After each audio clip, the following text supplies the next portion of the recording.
Untuk melaksanakan ibadah salat, baik salat berjamaah maupun sembahyang sendirian, perlu adanya pegangan dan mengikuti aturan-aturan dari tata cara yang telah ditentukan termasuk rukun salat. Karena video aslinya yang langsung dari narasumbernya ditayangkan puluhan tahun yang lalu, maka dengan kerendahan hati dan dengan niat yang ikhlasnya, maka dalam kesempatan ini izinkanlah kami untuk menayangkan ulang atau re-upload yang mungkin pada zaman sekarang ini ceramah-ceramah seperti ini sudah tidak begitu digandrungi lagi oleh sebagian masyarakat yang seleranya sudah berubah cukup signifikan.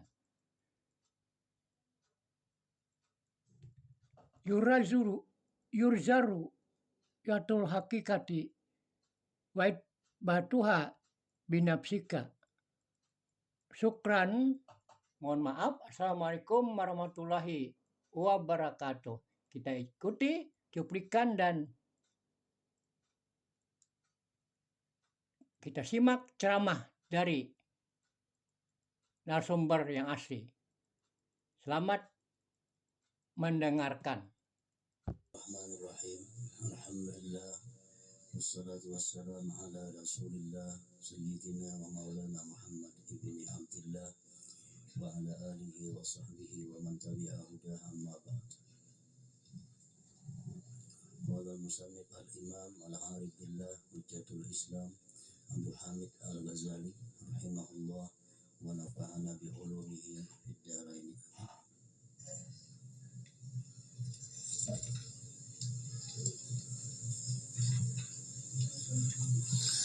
Bab kedua tentang cara amal-amal perbuatan zahir dari salat, mulai dengan takbir dan apa yang sebelumnya.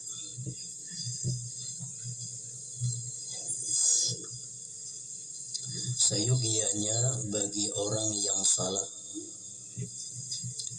apabila selesai dari wudhu dan bersuci dan dari kotoran di badan, tempat dan pakaian, dan menutup aurat dari pusat sampai ke lutut kalau laki-laki, kalau perempuan seluruh tubuh kecuali muka dan dua telapak tangan.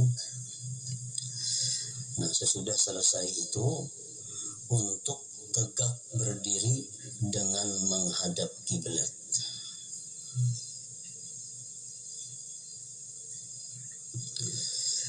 Dan mengambil jarak yang enak di antara kedua telapak kakinya dan tidak mengumpulkan keduanya. Jadi berdiri tegak, lalu jarak antara dua batis itu menurut ulama-ulama fikih menyatakan adalah sekurang-kurangnya 4 jari sampai sekilan. Jadi kita meranggangakan dua telapak batis itu 4 jari paling kada, atau paling lebar sekilan jarak antara dua batis. Artinya jangan kurang pada 4 jari, ranggangnya antara dua telapak batis jangan lebih pada sekilan. Dan tidak mengumpulkan keduanya. Artinya dua batis itu jangan bersantuk. Kalau ada pawaknya. Jadi batis ini berait, dua telapak batis berait. Nah, jangan macam itu. Ranggangakan. Dan tidak mengumpulkan keduanya. Sesungguhnya hal itu termasuk sesuatu yang menunjukkan atas fikih seseorang. Artinya hendak mengetahui orang itu berilmu atau kada, sembahyangnya itu itihi dua batisnya kayak apa inya hendak. Bilainya bahasta-hasta para, nah berarti kada ilmu orang itu. Atau batisnya betatai wara santok kiri lawan kanan, nah itu menunjukkan orang kada ilmu. Kalau orang berilmu itu mesti mahandak batisnya itu 4 jari ranggangnya atau paling ranggang sekilan.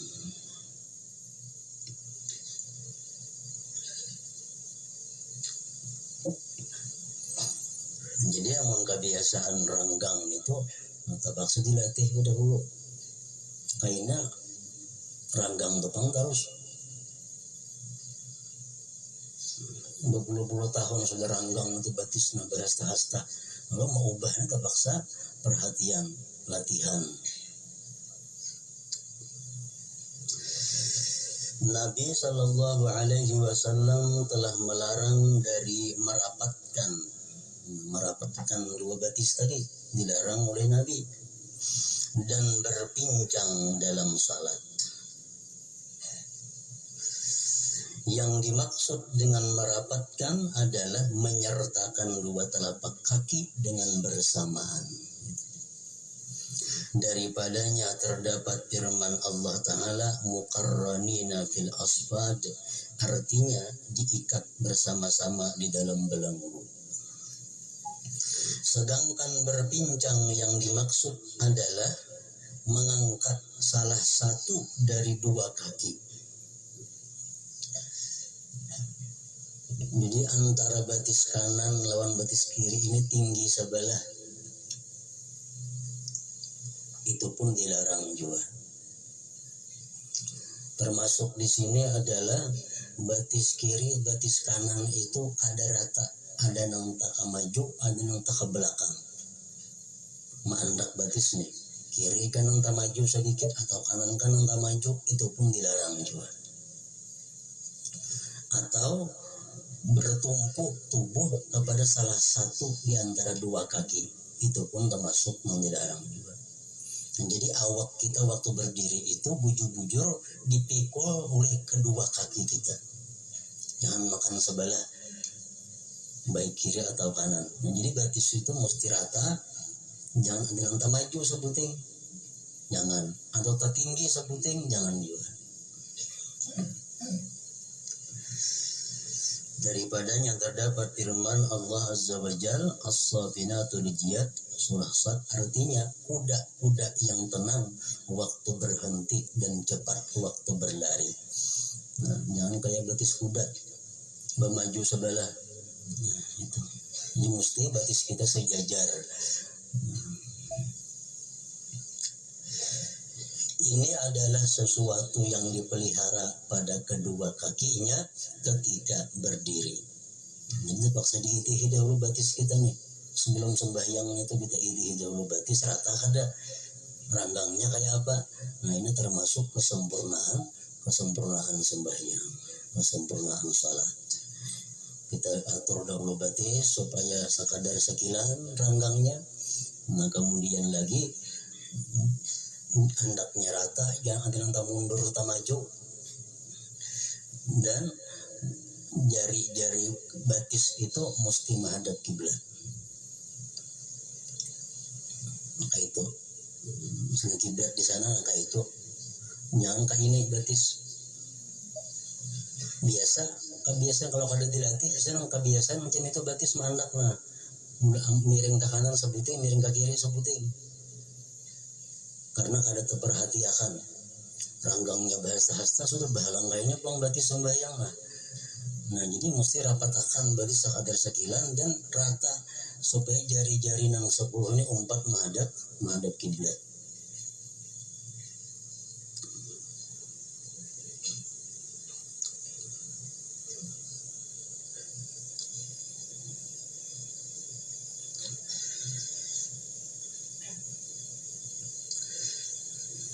Dan ia memelihara terhadap kedua lututnya dan tulang belakangnya untuk tegak lurus.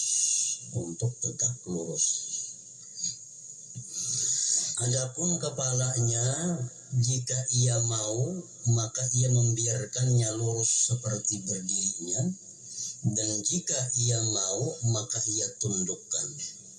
Kepala terserah hendak cagat kayak awak atau tunduk sedikit, nanti boleh aja kedua-duanya. Tapi baik nang kepala cagat macam ini atau nang tunduk sedikit itu mata tetap keintang tempat sujud.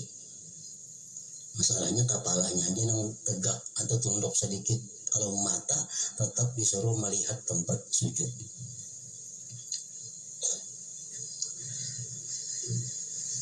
Menundukkan itu lebih mendekatkan kepada khusyuk dan lebih memejamkan pandangan. Hendaklah pandangannya terbatas pada tempat salatnya yang mana ia salat padanya. Jika ia tidak mempunyai tempat salat, maka hendaklah ia mendekat ke dinding atau hendaklah ia menggaris dengan garis, karena hal itu memendekkan jarak pandangan dan mencegah terpecah belahnya pikiran. Dan hendaklah ia menahan pandangannya dari melampaui tepi tempat salatnya dan batas-batas garis, amunnya digaris. Misal sembahyang di tanah, kalau dia bisa ngupasahapan, kalau dia garis. Jadi mata kita jangan hendak lewat daripada garis itu. Hendaklah ia terus-menerus pada berdiri. Demikian juga sampai ke rukuk tanpa menoleh ke kiri atau ke kanan. Ini adalah adab berdiri sembahyang. Apabila berdirinya telah lurus menghadap dan menunduknya, demikian juga maka hendaklah ia membaca. Sudah berdiri tegak, batis sudah rata, jarak antara dua batis sudah pas dari sekilan atau kurang sedikit, maka hendaklah ia membaca Qul a'udzu birabbin nas sampai habis. Itu surah An-Nas. Artinya katakanlah saya mohon perlindungan kepada Tuhan manusia sampai seterusnya. Maksudnya agar membaca surat An-Nas untuk menjaga diri dari syaitan. Karena kita membaca surat An-Nas itu syaitan lari berjauh daripada kita.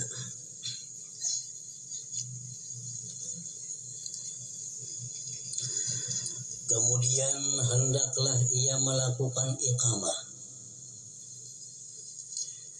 Jadi di sini Qul a'udzu birabbin nas dulu hanya rekamat. Jika ia mengharap datangnya orang mengikut dengannya, maka hendaklah ia azan dahulu. Nah, sudah tontong semuaan itu. Kemudian hendaklah ia menghadirkan niat, yaitu pada waktu zuhur misalnya ia mengata di dalam hatinya, saya tunaikan fardu zuhur karena Allah. Dan sunat juga menutur dengan lisannya, usalli fardaz zuhri lillah, saya tunaikan fardu zuhur karena Allah. Perkataan saya tunaikan untuk membedakan dari qadaan.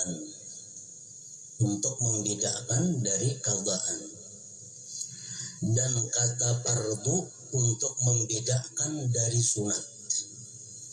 Dan kata zuhur untuk membedakan dari asar dan lainnya. Hendaklah arti lafaz-lafaz ini hadir di dalam hatinya, karena itu adalah niat. Sedangkan lafaz-lafaz ini adalah pengingat atau sebab-sebab untuk menghadirkan makna arti-arti itu.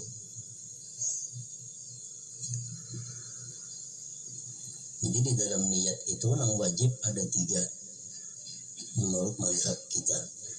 Yang pertama, Yang wajib itu adalah usalli, aku sembahyang. Yang kedua fardu. Yang ketiga zuhur atau asar atau maghrib. Adapun yang lainnya itu 4 rakaat tunai karena Allah Ta'ala itu sunat. Makmuman sunat juga. Kecuali sembahyang Jumat, nah makmumannya wajib dibuat, wajib dimasukkan.